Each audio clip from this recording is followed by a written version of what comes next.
హైదరాబాద్ లో అక్రమార్కులను హడలెత్తిస్తోంది హైడ్రా. అక్రమ నిర్మాణాలు కనిపిస్తే బుల్డోజర్లతో విరుచుకుపడుతోంది. కబ్జా చేసింది పొలిటీషియన్ అయినా, బిజినెస్ మ్యాన్ అయినా, ఎంత పవర్ఫుల్ పర్సన్ అయినా ఏ ప్రెషర్ కి తలవంచును అంటోంది హైడ్రా. అక్రమార్కుల గుండెల్లో హైడ్రా బుల్డోజర్లు పరిగెత్తిస్తోంది. తప్పు చేసిన వాళ్ళు ఎవరైనా సరే డోంట్ కేర్, తగ్గేదే లేదంటోంది. సక్రమ నిర్మాణం అయితే సరే, అదే అక్రమ నిర్మాణం అని తెలితే ఆగేదే లేదంటోంది. 250 మంది హైడ్రా ఆఫీసర్లు బుల్డోజర్లు వెంట పెట్టుకుని నగరం మొత్తం తిరుగుతున్నారు. అక్రమ నిర్మాణం కనిపిస్తే కూల్చేస్తున్నారు. కబ్జా కోరల్లోంచి చెరువుల్ని, నాలాల్ని విడిపించి విపత్తు రహిత భాగ్యనగరాన్ని ఆవిష్కరించేందుకు తెలంగాణ ప్రభుత్వం ఆపరేషన్ హైడ్రా మొదలుపెట్టింది. హైడ్రా దూకుడుతో హైదరాబాద్ లో కబ్జా రాయిళ్ల మొహం మీద నెత్తుడి చుక్క లేకుండా పోయింది. ఎప్పుడు ఏ క్షణంలో ఏ బుల్డోజర్ వచ్చి తమ బిల్డింగ్ల మీద పొడుస్తుందో అని టెన్షన్ తో బిక్కతచ్చిపోతున్నారు. చిన్న సైజు గుడిసెల నుంచి బడా సైజు బిల్డింగుల దాకా ఏ అక్రమ నిర్మాణాన్ని వదిలే ప్రసక్తే లేదంటోంది హైడ్రా.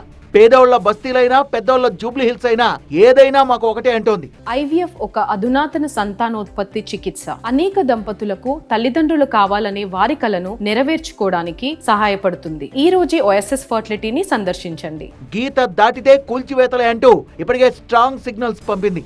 GHMCతో పాటు చుట్టుపక్కల కార్పొరేషన్లు, మున్సిపాలిటీలు, గ్రామ పంచాయతీల్లో చాలా చెరువులు 60% వరకు కబ్జా గురైనట్టుగా హైడ్రా అధికారులు లెక్కలు తేల్చారు. వాటి పరిరక్షణకు యాక్షన్ లోకి దిగిన హైడ్రా అధికారులు ఇప్పటికే రాజేంద్రనగర్, మియాపూర్, కుత్బుల్లాపూర్, జూబ్లీ హిల్స్ లో అనేక అక్రమ నిర్మాణాలని తొలగించారు. పొలిటికల్ ఒత్తిళ్లకు తావు లేకుండా ఎక్కడ ఆక్రమణలు కనిపించినా వెంటనే కొరడా జులిపిస్తున్నారు. రంగారెడ్డి జిల్లాలో అక్రమ నిర్మాణాలపై హైడ్రా ఉక్కుపాదం మోపింది. ఖానాపూర్ పరిధిలోని అక్రమ నిర్మాణాలని, అనుమతులు లేని వ్యాపార సముదాయాల్ని నేలమట్టం చేసేశారు. ఖానాపూర్ లో అయితే 4 రోజుల్లో ప్రారంభానికి సిద్ధంగా ఉన్న ఓరో రిసార్ట్ ని సైతం హైడ్రా అధికారులు కూల్చేశారు.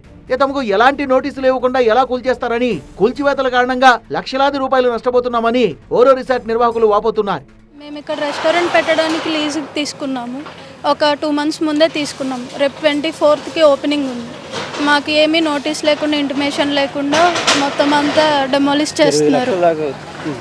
ఇప్పటికీ ఒక 20 lakhs వరకు ఇన్వెస్ట్మెంట్ చేసాము. డిపాజిట్సే కానీ, ఇన్వెస్ట్మెంట్ కానీ మొత్తం అంతా. మాదే 250 కోట్లు ప్రాపర్టీ పోయింది. మీ దానికి మేమేం చెప్తాం అంటున్నారు సార్. ఇన్విటేషన్ ఇంకా 4 రోజులు ఓపెనింగ్ సార్. మేము అప్పు తెచ్చి కష్టపడి పెట్టుకున్నాం సార్. పిల్లలు ఎంత కష్టపడి చేసుకున్నారు, అంత పనులు చేస్తున్నారు సార్. అతనికి నోటీసులు ఇచ్చారండి, అతను మాకు చెప్పలేదు సార్. అప్పుడు సమాధానం అది మా కాదనుకోండి, మేము ఇన్వెస్టిగేట్ చేసింది ఎవరి సార్ మాకు. హైడ్రా కూల్చివేతల క్రమంలో అక్కడక్కడ అక్రమ నిర్మాణాల యజమానులు ప్రతిఘటిస్తుండటంతో పోలీస్, DRF బలగాల బందోబస్తు మధ్య హైడ్రా అధికారులు కూల్చివేతల్ని కొనసాగిస్తున్నారు. భవిష్యత్తులో మూసీ నది అభివృద్ధిలో భాగంగా దాదాపు 1.5 కోట్ల టార్గెట్తో ప్రభుత్వం ముందుకెళ్తుంది. చాలా ప్రతిష్టాత్మకంగా చేపట్టింది. ఈ నేపథ్యంలో గోదావరి జలాలను ఇక్కడ గండిపేట చెరువుకు, అదేవిధంగా ఉస్మాన్ సాగర్, హిమాయత్ సాగర్ చెరువులకు తరలించే ప్రయత్నం చేస్తుంది. ఈ నేపథ్యంలో ఈ ప్రాంతంలో ఉన్న వాటర్ స్టోరేజ్ లెవెల్స్ పెరిగే అవకాశం ఉంటుంది.